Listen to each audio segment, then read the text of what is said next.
말씀은 창세기 11장입니다. 창세기 11장 1절부터 10절까지 한 목소리로 봉독합니다. 온 땅의 언어가 하나여 말이 하나였더라. 이에 그들이 동방으로 옮기다가 신할 평지를 만나 거기 거류하며 서로 말하되 자 벽돌을 만들어 견고히 굽자 하고 이에 벽돌로 돌을 대신하며 역청으로 진흙을 대신하고 또 말하되 자 성읍과 탑을 건설하여 그 탑 꼭대기를 하늘에 닿게 하여 우리의 이름을 내고 온 지면에 흩어짐을 면하자 하였더니 여호와께서 사람들이 건설하는 그 성읍과 탑을 보려고 내려오셨더라. 여호와께서 이르시되 이 무리가 한 족속이요 언어도 하나이므로 이같이 시작하였으니 이후로는 그 하고자 하는 일을 막을 수 없으리로다. 자 우리가 내려가서 거기서 그들의 언어를 혼잡하게 하여 그들이 서로 알아듣지 못하게 하자 하시고 여호와께서 거기서 그들을 온 지면에 흩으셨으므로 그들이 그 도시를 건설하기를 그쳤더라. 그러므로 그 이름을 바벨이라 하니 이는 여호와께서 거기서 온 땅의 언어를 혼잡하게 하셨음이니라. 여호와께서 거기서 그들을 온 지면에 흩으셨더라. 10절입니다. 셈의 족보는 이러하니라. 셈은 100세 곧 홍수 후 2년에 아르박삿을 낳았고. 아멘. 오늘은 바벨탑과 아브라함이라는 제목으로 말씀을 전하려고 합니다. 먼저 이 바벨탑의 배경을 좀 말씀드려야 되겠는데요. 지금 우리가 11장을 읽었는데 10장에 보면은 노아의 족보가 나옵니다. 이제 하나님께서 노아 시대에 홍수로 심판하시고 노아의 세 아들 셈과 함과 야벳으로 온 세상에 이제 번성하게 하셨죠. 그런데 이 10장의 족보가 나오는데 이 함의 족보가 많이 나옵니다. 그런데 그 함의 족보가 많이 나오는 것은 바로 이후에 이스라엘 백성과 가장 많이 부딪히는 게 함의 족보거든요. 그래서 이 함의 족보는 대략 좀 알았으면 좋겠어요. 자, 함의 족보 보면 세 아들이 나옵니다. 구스와 미스라임, 가나안. 알겠는데 어딜 잘 모르겠어요? 미스라임 잘 모르겠죠? 근데 이 미스라임은 애굽을 말하는 것입니다. 그래서 이런 단어는 이럴 때 알아두면 좋겠어요. 그래서 구스와 미스라임, 애굽은 아프리카 지역에 있죠. 그 다음에 가나안은 우리가 성경에서 늘 이야기하는 가나안 땅에 살고 있는 족속이 됩니다. 그런데 그 가나안이 여러 아들을 낳았어요. 그 중에 보면은 시돈, 헷, 여보스, 아모리, 히위, 하맛 그 외에 여러 아들들이 있는데 이게 이제 가나안의 후손입니다. 그래서 창세기 15장에 보면은 가나안 땅에 10족속 이름을 쭉 이야기하는데 그 10족속이 바로 가나안의 후손들입니다. 그리고 이제 성경의 표현은 이제 여러 가지로 나옵니다만은 그래서 가나안 땅에는 가나안의 그러니까 함의 후손이죠. 함의 후손 가나안의 후손들이 살고 있었다. 그렇게 이해하면 되겠고요.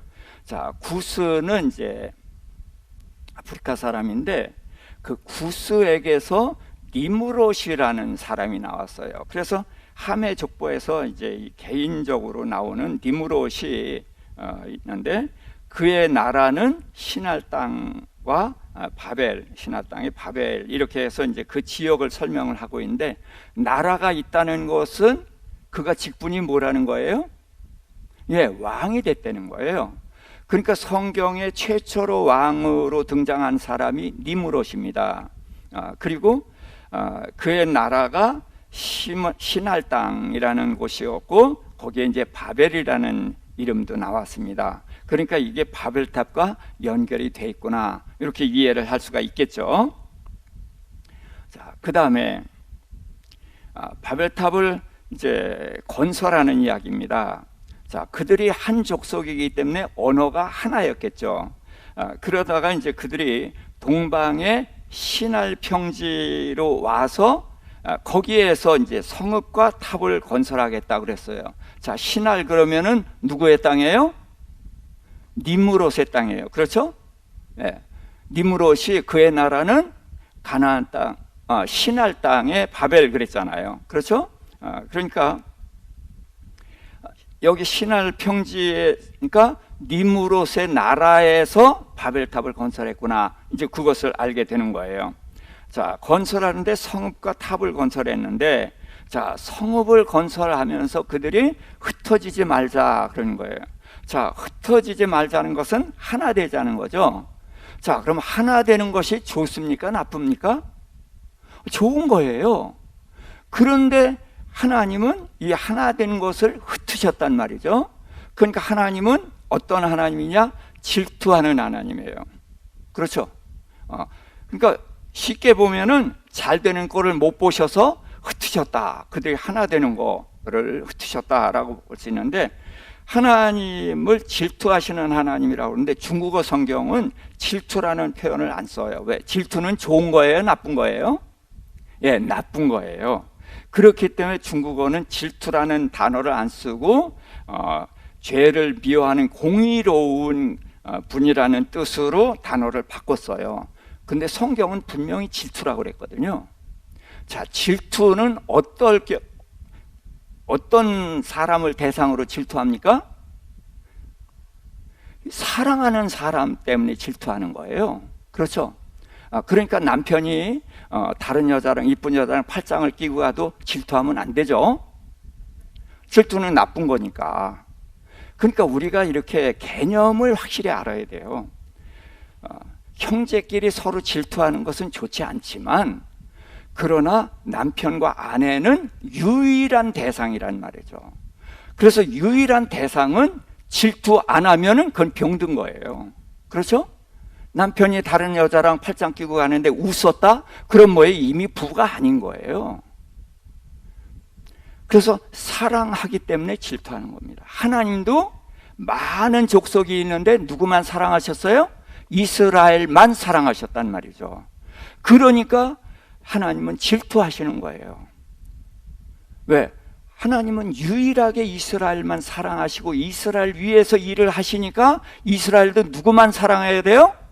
당연히 하나님만 사랑해야 되는 거예요. 그렇기 때문에 하나님은 이제 흩어지게 했다 하는 것도 질투했다는 거예요. 그러면 하나님은 누구를 사랑한다? 사람을 사랑한다는 거예요. 자, 그 다음에 탑을 하늘에 닿게 하자. 그래서 두 가지 목표입니다. 하나는 하나 되자. 또 하나는 하늘까지 올라가자. 근데 하나님께서 이제 이들을 흩으셨는데 그들의 목적이 뭐냐면 우리의 이름을 내자는 거예요. 하나 되고 하나 돼서 우리의 이름을 내자. 그것이 이제 건설한 목적입니다. 자, 그러면은 이제 이 바벨탑을 흩으셨다는 거 우리가 지금 잘 아시잖아요.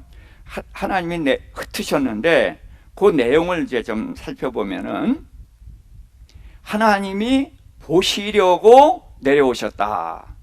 그래서 하나님은 시력이 좀 안 좋으신가 봐. 제가 이런 표현을 가끔 합니다. 왜냐하면 아니 하늘 위에서 하시면 되는데 왜 보시려고 내려오셨냐? 시력이 안 좋으시냐? 이렇게 시비를 좀 걸자는 거예요. 왜? 그래야 하나님이 내려오신 이유를 알게 되는 거거든. 그래서 우리는 하나님을 알기 위해서 자꾸 하나님이 하시는 행동이나 말씀이나 이런 것을 좀 딴지를 걸자는 거예요. 왜? 하나님의 뜻은 하늘처럼 높고 우리의 뜻은 땅처럼 낮단 말이에요. 그러니까 우리가 하나님의 뜻을 알겠어요? 모르겠어요? 모르죠. 그러니까 모르는데 아멘 하면은 그거는 포기한 거예요. 알기를 포기한 거예요. 모르니까 어떻게 돼요? 하나님 왜 그러셨어요? 그러면 안 되잖아요. 그건 틀렸잖아요. 이것이 우리의 생각이란 말이죠. 그런 우리의 생각이 왜 나와요? 하늘처럼 높고 땅처럼 낮은 차이 때문에 나온단 말이죠. 그래서 여기서부터 성경을 묵상하고 하나님이 왜 그러셨을까를 묻고 그래서 성경을 묵상하다 보면 아하, 하나님 이렇게 하셨구나 하는 것을 알게 된다는 거예요. 자, 그래서 하나님 보시려고 내려오셨다라는 말씀은 하나님은 위에서 다 보시고 위에서 얼마든지 당신의 뜻대로 다 하셔요. 이 세상을 말씀으로 창조하신 분이잖아요. 그렇죠? 내려오셔서 손으로 만드셨어요? 아니에요. 위에서 말씀으로 다 창조하셨어요. 그런 분이 사람들이 만든 바벨탑을 보려고 내려오셨다? 이상하잖아요. 하나님은 우리의 일에 관심이 많으시다는 거예요. 그리고 우리의 동의를 얻고 싶다는 거예요. 그래서 하늘에서 맘대로 하시는 것이 아니라 내려오셔서 그걸 보고 그러면서 그 조치를 취하신다. 왜? 하나님은 그렇게 우리에 대해서 관심이 많으신다는 거예요. 왜 이렇게 관심이 많아요? 사랑하니까. 예. 그리고 우리에게 대한 향한 목적이 있으니까. 그래서 보시려고 내려오셨고, 그리고서 하는 일을 막을 수 없다라는 말은 뭐 하겠다? 막겠다는 거예요. 자, 사람들이 하나 되겠다, 또 하늘까지 올라가겠다 하는 이것이 사람에게 유익하지 않기 때문에 막겠다는 거예요. 자, 그럼 왜 그렇게 하셨는가는 조금 이따 생각을 해보고, 그래서 하나님이 어떻게 하셨냐면 언어를 혼잡케 하셨어요. 그래서 서로 알아듣지 못하게 했다. 그래서 바벨이라는 이름이 생겼는데 혼잡이라는 뜻이거든요. 자, 그래서 탑을 쌓자면은 어떻게 해야 돼요? 야, 벽돌 가져와. 그리고 물 가져와. 또 콜탈 가져와. 이렇게 가져오라고 해야 되잖아요. 그런데 못 알아들으니까 벽돌 가져와. 그런데 물 가지고 올라오고, 그러니까 대화가 안 통하니까 건설을 할 수가 없어서 그들이 흩어졌단 말이죠. 자, 그러면서 제가 11장 1절부터 9절까지가 바벨탑 이야기인데 10절을 제가 굳이 읽었죠. 10절에 누가 나왔어요? 셈이 나왔고 셈의 족보 이야기가 나왔단 말이죠. 조금 이상해요. 10장 21절부터 31절까지가 셈의 이야기예요. 그런데 바벨탑 이야기를 하고 셈의 이야기를 다시 끄집어내거든요. 그렇다면은 우리도 여기에 셈의 족보에 대해서 관심을 갖고 봐야 되는 거겠죠. 그렇죠? 그래서 10장에서는 셈과 함과 야벳이 어떻게 퍼졌는가 하는 번성에 대한 이야기를 하셨고, 지금 11장에서 바벨탑을 하나님이 흩으시고서 셈의 족보를 이야기합니다. 그래서 셈의 족보를 쭉 뒤로 가서 32절 읽겠습니다. 32절 시작. 데라는 나이가 205세가 되어 하란에서 죽었더라. 데라가 누구의 아버지? 예, 아브라함 아버지 데라까지 나오고, 그 다음에 12장에서 아브라함 이야기가 나오게 됩니다. 자, 그래서 왜 하나님이 흩으셨는가, 이젠 그 부분을 좀 생각해 보도록 하겠습니다. 자, 우선 셈의 족보가 나왔는데 이 성경의 족보가 계속 나오죠. 아담이 가인과 아벨을 낳았고, 근데 가인이 아벨을 죽인 후에 가인의 족보가 간략하게 나왔어요. 그래서 가인이 에녹을 낳고 또 낳고 그러면서 6명의 간략한 족보가 나옵니다. 4장입니다. 그리고서 5장에서는 하나님께서 아담에게 아들을 주셨는데 가인과 아벨인데 아벨을 죽였기 때문에 아벨 대신 셋을 주셨단 말이죠. 그러니까 가인의 족보가 나가고, 그래서 아담의 족보가 어떻게 이어지냐면 아벨 대신 셋으로 이어져서 노아까지 왔단 말이죠. 그것이 10대였어요. 그러면서 하나님이 노아 홍수로 심판하시면서 하나님의 아들과 사람의 딸들 이야기가 나왔는데, 그 하나님의 아들은 어떤 사람이라고 그랬죠? 아담 셋으로 이어지는 족보가 하나님의 아들이고, 사람의 딸은 가인의 후손으로 나온 사람들이다. 그렇게 제가 설명을 했습니다. 그래서 이 세상에는 사람이 퍼져나갔는데 두 종류의 사람이 퍼져나갔다. 하나는 하나님의 아들이고 또 하나는 하나님의 아들인데 하나님을 떠났기 때문에 뭐라고 이름을 붙일 수가 없으니까 그냥 사람. 그래서 사람은 하나님과의 관계를 가져야 되는 거예요. 창세기에서 사람을 지을 때에 하나님의 모양, 하나님의 형상대로 지었다. 그것은 곧 하나님의 아들이라는 뜻이라고 그랬습니다. 그래서 하나님은 이 세상을 창조하시고 사람을 하나님의 아들로 창조해서 아들들에게 줬단 말이죠. 근데 이 하나님께서 하나님의 아들들에게 줘서 온 세상이 번성하게 하고 그런 계획이 있었는데 사단이 들어와서 깨트려 버렸단 말이죠. 그래서 하나님을 떠난 사람이 있고 하나님께 붙어 있는 하나님의 아들들이 있는 두 가지 족보가 나온 거예요. 근데 지금 노아의 홍수에서는 하나님의 아들 족보인 노아로부터 족보가 시작됐는데 바벨탑을 지을 즈음에 대해서는 이미 하나님의 아들과 또 사람의 아들들로 또 나눠져 있었단 말이죠. 그래서 함의 족보가 하나님을 떠난 이제 사람인데 그들에게서 이제 니므롯도 나오고 그들이 강성해서 나라를 세우고 그런 일을 챙겼단 말이죠. 그러고서 바벨탑을 세웠습니다. 그랬을 때 하나님은 다시 셈의 족보를 통해서 하나님의 아들을 이야기를 하는 거예요. 그래서 데라 다음에 누가 등장합니까? 아브라함이 등장하는 거예요. 그래서 아브라함을 우리가 무슨 조상이라고 부르죠? 믿음의 조상. 믿음은 누굴 믿는 거예요? 하나님의 무엇을 믿는 거예요? 약속을 믿는 겁니다. 자, 성경은 구약, 신약 둘로 돼 있죠. 구약이 뭐예요? 옛 약속. 신약은 새 약속. 합쳐서 성경은 무슨 책? 약속책이에요. 그래서 성경에서 약속을 핵심으로 봐야 됩니다.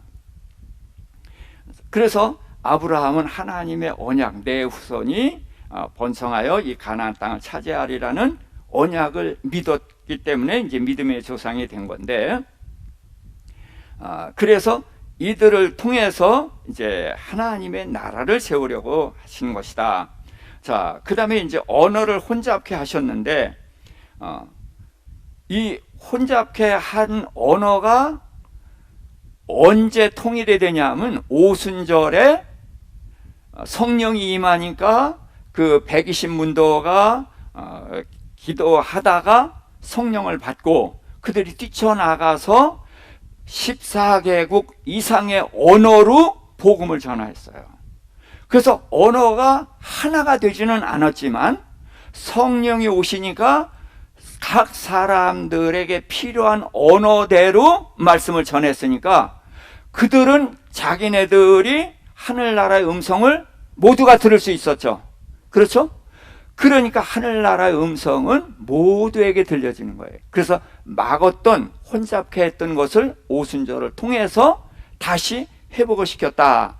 이렇게 이해를 할 수가 있습니다. 그리고 이제 오순절에 성령이 강림하셨고 이때부터 교회가 시작된 거예요.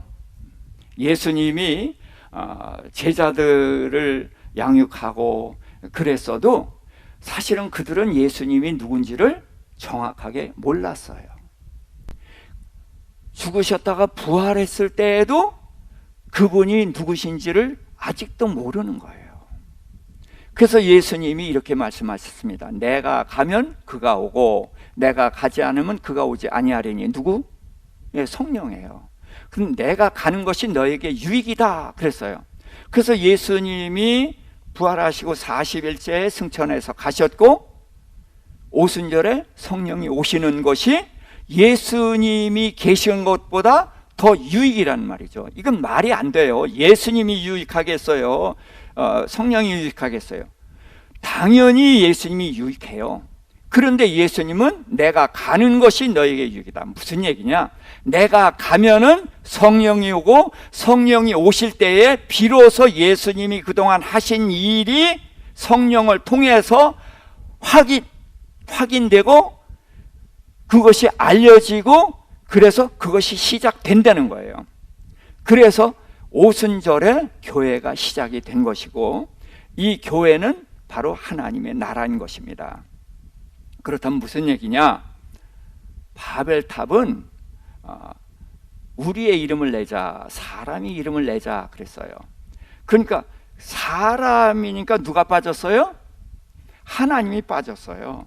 그러니까 바벨탑은 무슨 나라예요? 사람의 나라이고, 뭐가 없는 나라? 예, 하나님이 없는 나라가 바벨탑입니다. 예.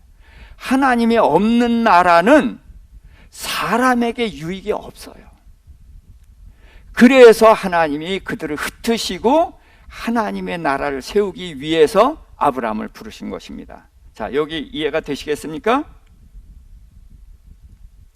자, 그러면 아브라함을 잠깐 보도록 하겠습니다. 하나님께서 12장인데 12장 우리 읽고서 보도록 하겠습니다. 1절부터 4절. 여호와께서 아브라함에게 이르시되 너는 너의 고향과 친척과 아버지의 집을 떠나 내가 네게 보여줄 땅으로 가라. 내가 너로 큰 민족을 이루고 네게 복을 주어 내 이름을 창대하게 하리니 너는 복이 될지라. 너를 축복하는 자에게는 내가 복을 내리고 너를 저주하는 자에게는 내가 저주하리니 땅의 모든 족속이 너로 말미암아 복을 얻을 것이니라 하신지라. 여기까지만 보겠어요. 자, 그래서 하나님이 아브라함을 부르시는데 첫 번째 뭐 하라? 떠나라 그랬어요. 떠나라. 고향 친척 아비 집은 지금이야 이제 이 도시 문화가 발달하다 보니까 고향을 떠나는 것이 아주 자연스럽죠. 그렇지만 이전에는 고향은 떠나서는 절대로 안 되는 삶의 기반이고 터전이에요. 자, 그런데 거길 떠나려는 것입니다. 그래서 고향도 떠나고 친척도 떠나고 아버지를 떠나라. 그래서 떠나라. 그런데 떠나면 목적지가 있어야 되죠. 그래서 가라 그랬어요. 가라 그랬는데 하나님이 뭐라고 그랬냐 하면은 내가 내게 보여줄 땅으로 가라 그랬어요. 보여줄 땅 그랬으면 보여줬습니까? 안 보여줬습니까? 안 보여줬어요. 그러니까 지금 아브라함이 가나안 땅에 들어왔지만 보여주지 않았으니까 하나님이 가라는 곳에 간 거예요? 안 간 거예요? 안 간 겁니다. 그런데 이제 뒤에 22장에 보면은 하나님이 아브라함을 시험하시면서 내가 내게 지시하는 땅, 말하는 땅으로 가라. 그래서 거기서 말씀을 하셔요. 거기가 어디죠? 모리아산. 모리아산에서 뭘 하라고 했어요? 이삭을 번제로 바치라. 그러니까 하나님이 아브라함을 부르신 목적이 뭐예요? 모리아산에 세우려고 부르셨어요. 참 무섭죠? 모리아산에서 자식을 죽이라고 하는 거예요. 자식을 죽이는 자리에 세우기 위해서 아브라함을 불렀다는 거예요. 그런데 이제 우리가 자식을 죽이는 게 뭐냐, 이제 이것을 바로 알아야 되기 때문에 아브라함을 언젠간 또 제가 차분하게 공부를 할 생각입니다만은, 모리아산에서 자식을 죽인 것은 그거는 인신 제사를 드린 게 아니에요. 거기서 아브라함의 믿음을 확증한 거예요. 하나님께서는 내 후손에게 이 가나안 땅을 주겠다는 약속을 하셨거든요. 그런데 후손이 바로 누구냐면 이삭이라고 했어요. 그럼 이삭이 죽으면 후손이 끊어지죠. 그러니까 이삭은 죽으면 돼요, 안 돼요? 안 돼요. 그런데 죽이라고 그러니까 하나님이 이해가 안 가는 거예요. 그래서 아브라함은 산으로 올라가면서도 안 죽는다는 생각을 해요. 왜? 하나님의 약속이니까. 이삭이 죽으면 언약이 깨지니까 절대로 안 죽어. 근데 이삭이 물어요. 아빠, 왜? 아빠, 불도 있고 나무도 있는데 왜 양이 없어? 그렇게 묻는 거예요. 그랬더니 아브라함이 뭐라고 대답하냐면, 하나님이 자기를 위하여서 양을 준비해 놓을 것이다 라고 대답을 했어요. 아니, 양이 있으면은 이삭이 안 죽죠. 그럼 누굴 위해서예요? 이삭을 위해서고 아브라함을 위해서 양을 준비해 놓는다. 그러면 말이 되잖아요. 그런데 하나님 당신을 위해서 양을 준비해 놔야 된다고 말을 하는 거예요. 그건 무슨 얘기냐면은 창세기 15장에서 하나님이 아브라함에게 내 후손에게 젖과 꿀이 흐른 가나안을 준다는 약속을 하시면서 짐승을 쪼개놓고 그 사이로 지나가셨거든요. 그래서 언약은 이제 베리트라고 하는데 쪼개다 그런 뜻이에요. 짐승을 쪼개놓고 그 사이로 지나가는 것은 뭘 말하냐면 내가 이 언약을 반드시 지키는데 만일에 언약을 지키지 못하면 쪼개놓은 송아지 같이 되겠다. 그럼 쪼개지고 산 사람이 있어요? 없어요. 예레미야 34장에 보면은 이스라엘 백성이 하나님 앞에 언약을 했어요. 그런데 그 언약을 어겼어요. 그랬더니 하나님께서 내가 너희를 송아지처럼 쪼개겠다. 그래서 언약을 어기면 죽는 거예요. 그러니까 하나님이 쪼갠 고기 사이로 지나면서 내 후손이 하늘의 별 같으리라 그랬는데 이삭이 죽으면은 언약이 깨져요, 이어져요? 깨져요. 그러니까 언약이 깨지면 누가 죽어야 돼요? 하나님이 죽어야 돼요. 이게 감히 하나님이 죽어야 된다는 말을 어떻게 하느냐? 그렇지만 하나님이 약속한 대로 믿는 게 이게 믿음인 거예요. 그러니까 아브라함은 이삭이 안 죽으려면 하나님 빨리 양 준비해 놓으세요. 그렇게 말하는 거예요. 이게 하나님의 언약을 믿는 거예요. 믿음은 약속을 믿는 게 믿음인 거예요. 근데 정상에 올라가 보니까 양이 있었어요? 없었어요? 없었어요. 그럼 이제 길은 하나예요. 어떻게 해야 돼요? 이삭을 죽여야 돼요. 그러나 아브라함은 이삭을 죽이면 언약이 깨진단 말이죠. 그런데 하나님은 언약을 어긴 적이 한 번도 없거든. 그러니까 이삭이 죽으면 안 되는데 하나님 죽이라고 그러니까 이제까지는 이삭이 죽으면 언약이 어떻게 돼요? 깨져요. 그런데 하나님은 이삭을 죽이라고 그러니까 그럼 이삭을 죽이는데도 언약이 깨지지 않는 길이 있단 말인가? 이 생각을 아브라함이 한 것이고 그 순간에 99살 때 생각이 난 거예요. 하나님께서 나는 전능한 하나님이다 그러면서 내게 아들을 주겠다 그러면서 이름을 바꿔주셨잖아요. 그랬더니 아브라함이 엎드려서 웃었죠. 황송해서 웃은 게 아니라 기가 막혀서 웃었어요. 왜? 이제는 끝났거든요. 아내 생리 끝났죠. 부부 생활 못해요. 그럼 오래됐어요. 그럼 애 낳을 수 있어요 없어요? 없어요. 불가능한데 주신다고 그러니까 하나님 뭐 착각하셨나 보네. 하나님 이스마엘이나 축복해 주세요.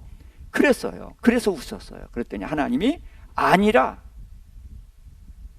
내 아내에게서 아들을 낳으리니 이름을 이삭이라 하라. 그러면서 내가 이삭과 언약을 세우겠다고 그랬거든요. 그러니까 이삭이 죽으면은 언약이 이어져요 안 이어져요? 안 이어져요. 그러니까 하나님 보고 준비해 놓으라고 했었는데 하나님께서 그 99살 때 웃었는데 100살 될 때에 아들을 주셨잖아요.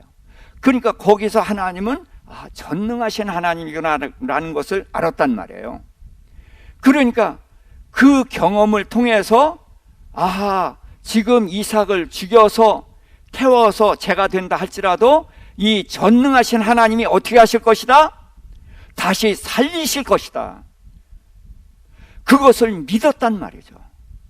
그래서 하나님의 언약을 믿고 칼을 빼들었기 때문에 믿음의 조상이 된 것이거든요. 그렇게 해서 하나님께서는 아브라함으로 하여금 믿음의 조상이 되게 하고 그래서 내 후손으로 이제 복을 받게 하겠다 그랬습니다.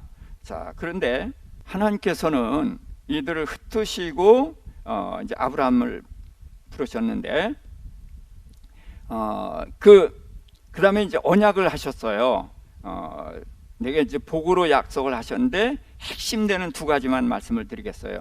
너로 큰 민족이 되게 하겠다 그랬거든요. 지금 읽었죠? 2절에 내가 너로 큰 민족을 이루어서 복을 주겠다. 그런데 큰 민족이라는 단어가 고이예요. 이 고이라는 단어는 민족도 되고 나라도 됩니다. 그래서 중국어 성경은 큰 나라라고 그렇게 번역을 했습니다.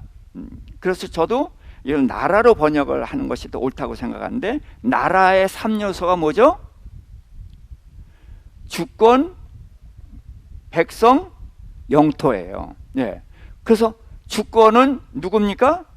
하나님의 나라니까 하나님이 왕이셔요. 그 다음에 백성은 아브라함의 후손이 백성이 되는 것입니다. 영토는 가나안이 되는 것이에요. 자, 그러면서 땅의 모든 족속이 너로 말미암아 복을 얻으리라 그랬어요. 자, 그러면 아브라함의 후손으로 인해서 이스라엘 나라가 생기죠. 그리고 유다 나라가 계속 이어져나는데, 이스라엘과 유다를 통해서 천하 만민이 복을 얻은 일이 있습니까? 없습니까? 없습니다. 그래서 천하 만민, 땅의 모든 족속이 너를 인하여 복을 받으리라 라는 것은 이 바로 아브라함의 후손 이삭이 아니라 아브라함의 후손으로 오시는 여자의 후손인 예수 그리스도를 말하는 거예요. 그래서 예수 그리스도가 오셔서 천하 만민, 이방인인 우리들까지 복을 얻는 그런 때가 올 것을 말하는 것인데, 바로 이게 하나님의 나라를 말씀하신 것이다.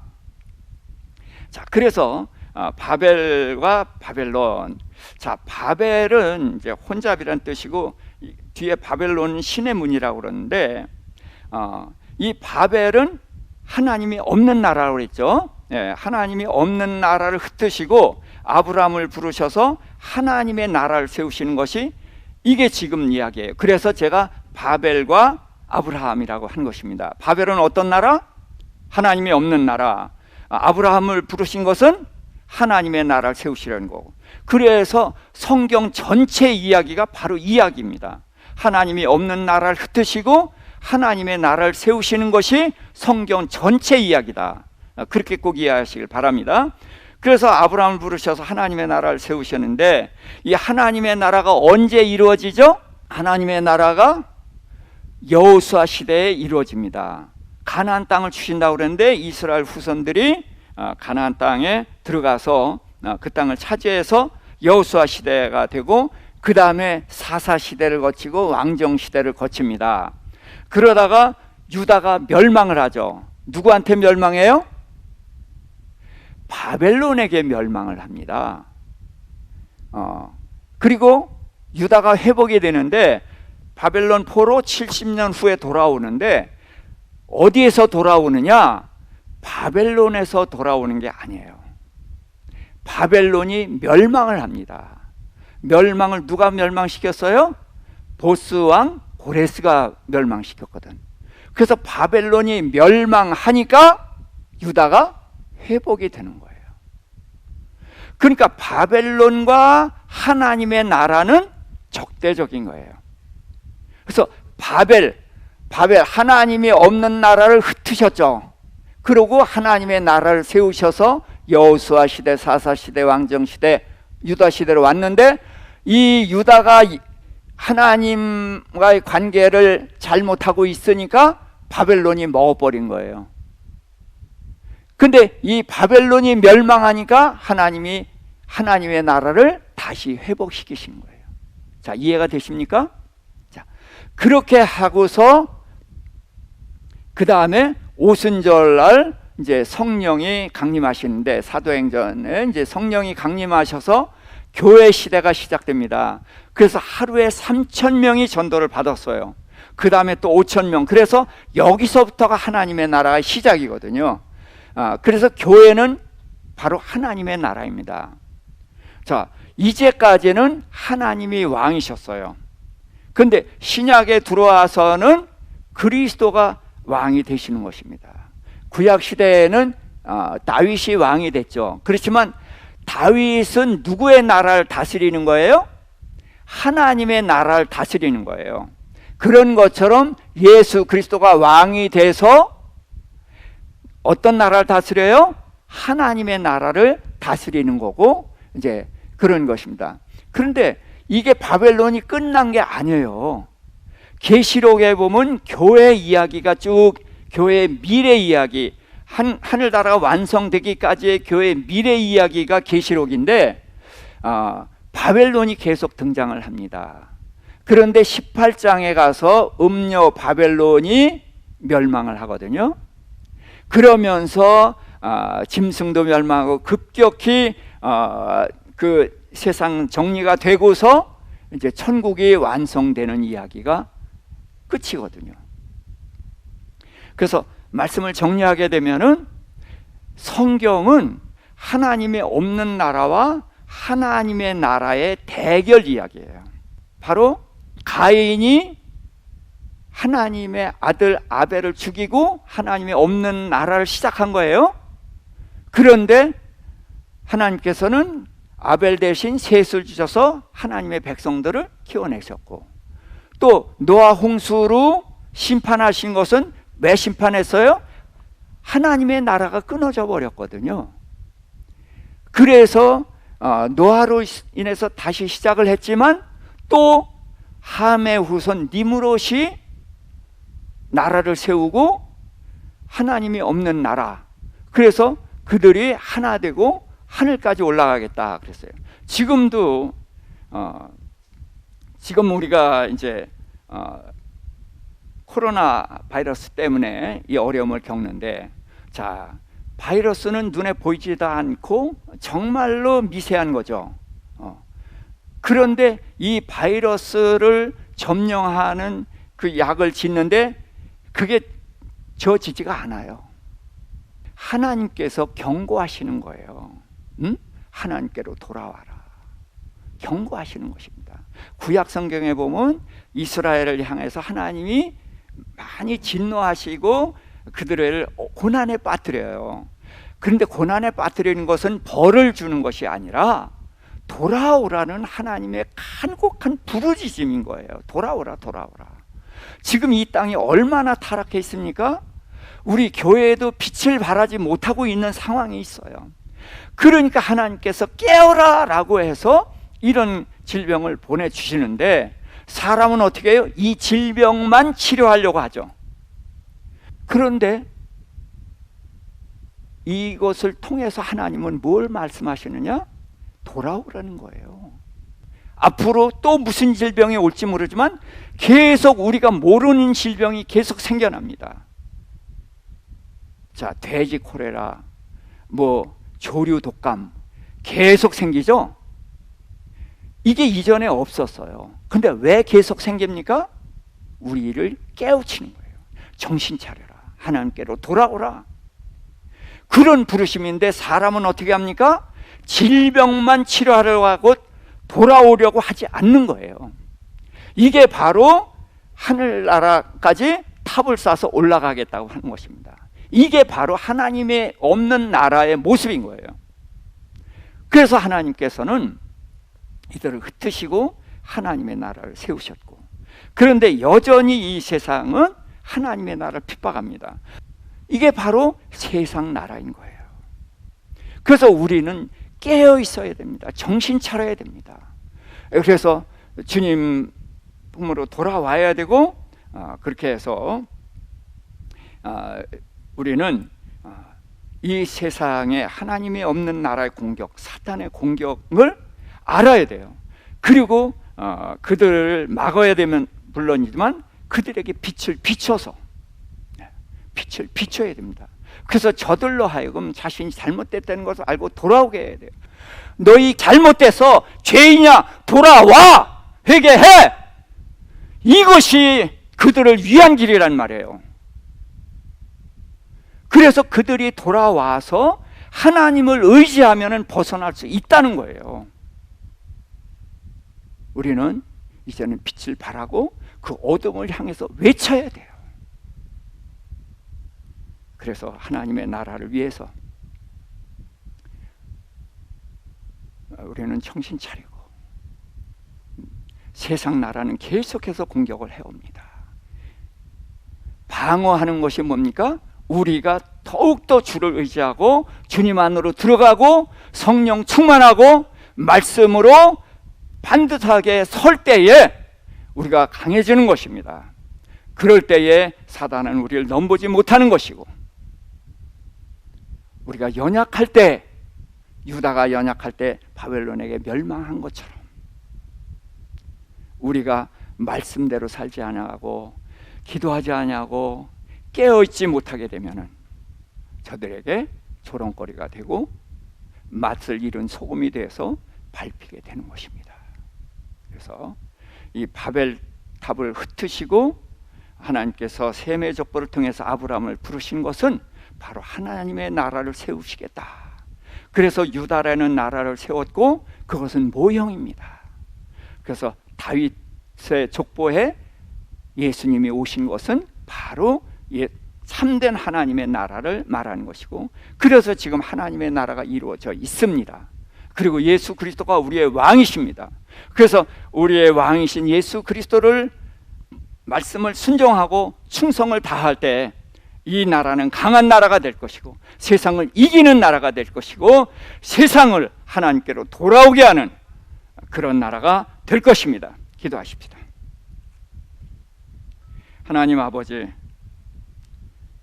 바벨탑을 흩으신 하나님의 의도를 분명히 깨닫게 해 주시옵소서. 하나님이 없는 나라, 하나님이 없이 하늘까지 올라가겠다고 하는, 하나님이 없이 천국을 이루겠다고 하는 이 잘못된 세상 나라, 이 나라에 속지 않게 하여 주시옵소서. 하나님은 바벨탑을 흩으시고 하나님의 나라를 세우셨고, 그래서 예수 그리스도를 보내셨고 마침내 하나님의 나라가 이루어졌습니다. 그럼에도 불구하고 여전히 하나님의 없는 나라 바벨론은 우리를 유혹하고 협박하고 위협하고 간교하게 우리를 넘어뜨리려고 공작을 하고 있습니다. 하나님 아버지, 저희로 말씀에 깨어있게 하여 주시옵시고 왕 되신 주님을 전적으로 의지하게 하여 주시옵시고, 그래서 이 세상을 이기는 자로, 빛을 발하는 자로, 생명을 전하는 자로 우뚝 서는 저희들 되게 하여 주시옵소서. 이제는 우리 주 예수 그리스도의 구속의 은혜와 우리 아버지 하나님의 크신 사랑하심과 성령님의 함께하시고 인도하심이 이제 하나님의 나라를 세우는 주님의 뜻을 알고 그 하나님의 나라가 견고하게 서고 우리 교회가 견고하게 서기 위해서 온몸을 들여 헌신하기를 소망하며 결단하는 우리 모든 성도님들과 가정과 우리 교회 위에 이제로부터 영원토록 함께 하실지어다. 아멘.